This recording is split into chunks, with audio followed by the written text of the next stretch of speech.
Alright, so what's up guys, it's your poor boy FPV coming back at you with the build series of the KISS Compact Control flight controller that I'm going to be using in my racing build. Let's see if I can zoom this thing in here a little bit. So what I'm going to be doing today, I'm just going to go ahead and pre-tin everything and get it ready to be soldered up. And that's an important step in building a drone or soldering in general, is pre-tinning things before you try to just go on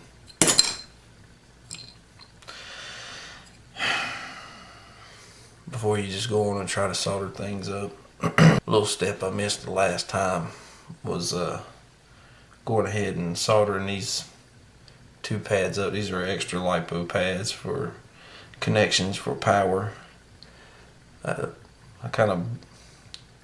You'll see whenever I solder up my XT60 power lead wires to this that there's just not any room left for anything else. And what I should have done on the other build was go ahead and get the wires soldered into these extra pads on the bottom here and use those. But just kind of gonna do this video right here for some little soldering tips and stuff like that to put out there for you guys. But first thing that you want to do, first thing I generally do,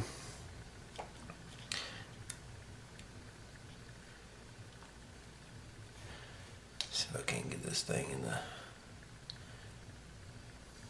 alright, well, we'll go ahead and preheat the iron up. You want an iron that can hold temperature pretty good. Has a good transfer of heat. If it loses the heat too quickly, solder will harden up on you. And I'll show you some little tricks and stuff to kind of help you out with that.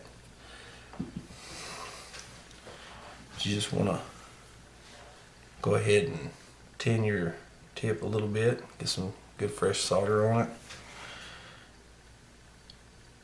and then just apply heat to the pad, and there you go, you have a pre-tin pad.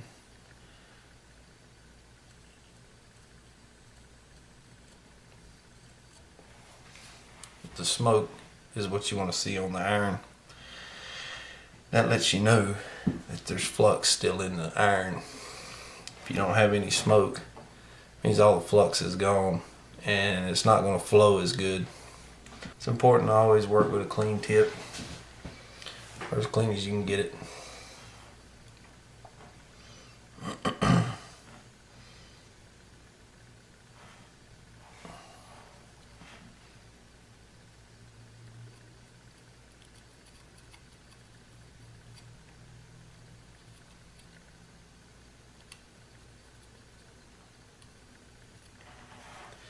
You want to get in and get out as quick as you possibly can.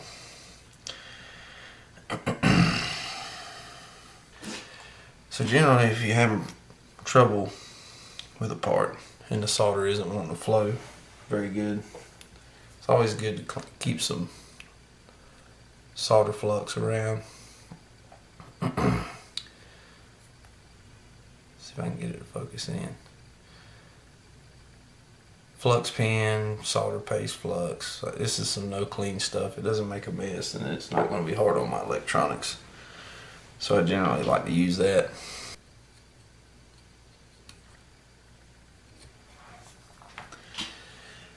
The more time you spend on a general area, the more apt you are to burn all the flux out of the solder. And yet again, as said before, it won't flow as well. What I've done to this flight controller right here, it comes with a little JST connector. It's just got an extra transmit and receive port, LED port and all that. I'm not going to be using that. The LEDs that I'm going to install on this quad right here in particular are just straight LiPo powered LEDs. These are tiny LEDs. They can take up to 3 to 6S LiPo power and won't burn them up. So I really don't have any need for that extra port. The only ports that I'm going to be using is one for my telemetry data and my receiver, which I'll be using the TBS Crossfire. And I'll also be using this this small port right here, which is RX3 right there. I'll be using that for my smart audio connection, which is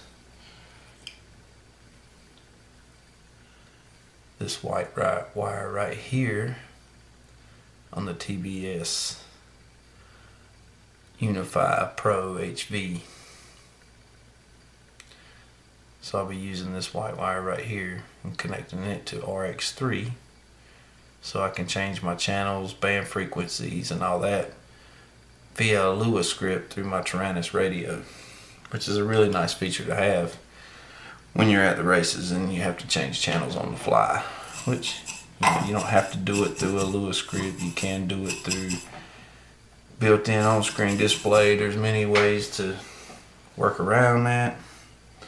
Me personally, I like to do it through the radio. Just it's easier for me to pop the goggles up, look down at my radio screen, menu over one time, I'll press the menu key and move over once, and boom, I'm in the Lua scripts where I can change PIDs, video frequency, filtering, gyro, any kind of changes I want to make that you could possibly make in the GUI. I'll be able to do it all through the receiver and the radio via Lua scripts, which is really nice. It works really well.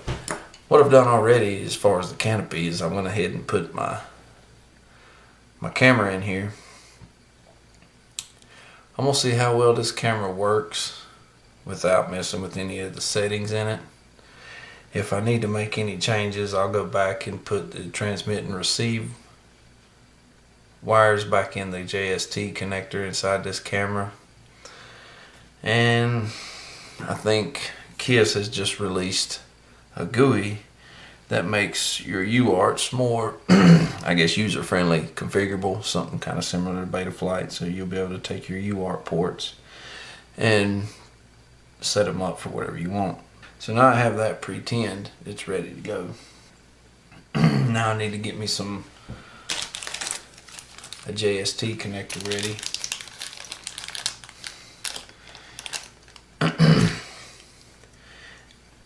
And go ahead and prep that and get it ready to connect on, so I'll be able to put LiPo power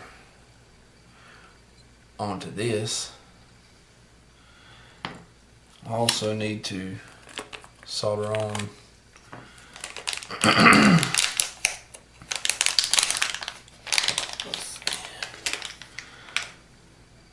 I need to solder up the wires as well for the receiver and get those connected in. So I'll be tinning and placing the wires on this.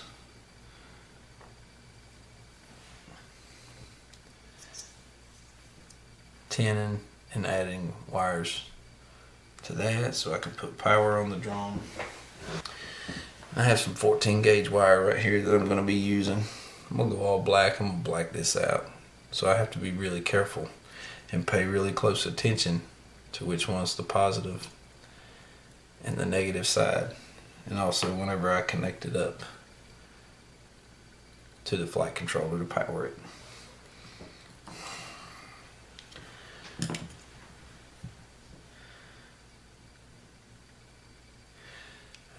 Generally just give me a little piece of wire stripped off and prepped.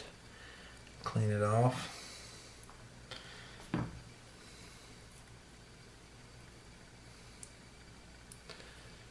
Helping hands is a good tool to have whenever you're doing any kind of micro soldering work.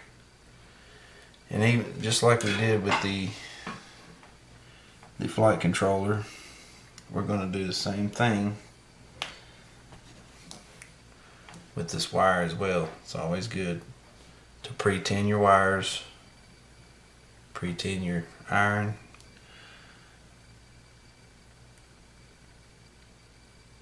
Just start adding solder to it. You want to get it where it's flowing really good in the whole wire.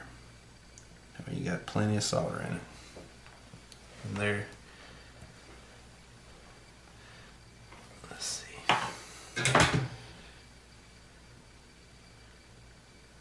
Come on, focus. There you go. And there you go.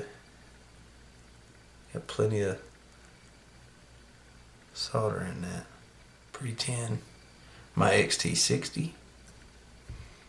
Let's add a little bit more solder to this. You want to fill this up pretty good right here. Something like that.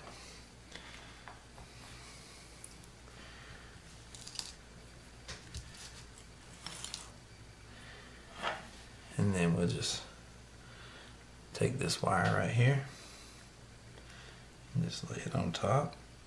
Get some heat going good. Get the solder melted.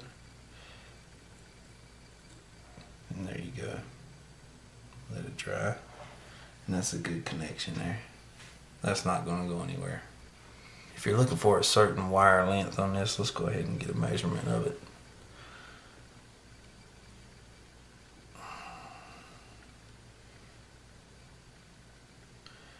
And that's roughly about 50 millimeters. Generally use very high heat in my iron for doing these big gauge wires like this. You can cut it back some whenever you drop down to the smaller gauge wires. But it's good practice to use a good fair amount of heat when doing these.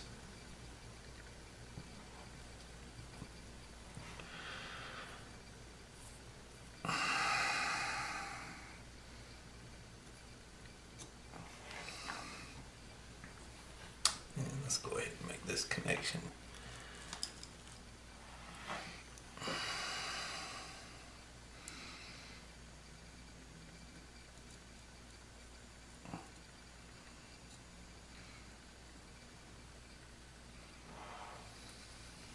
So our XT60 is soldered up.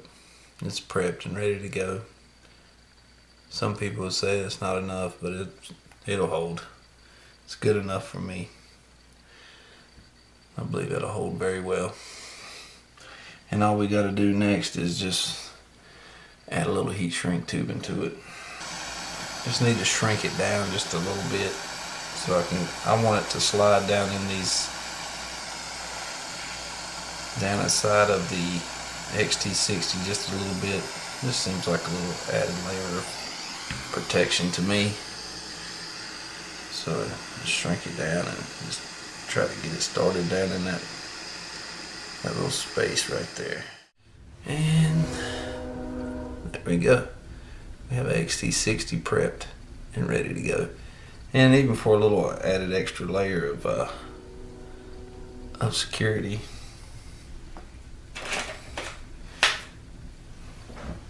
I take this stuff right here, Bondic, and it's pretty nice. It comes in real handy for electronics and things like that, but I just add a little bit around the edges here.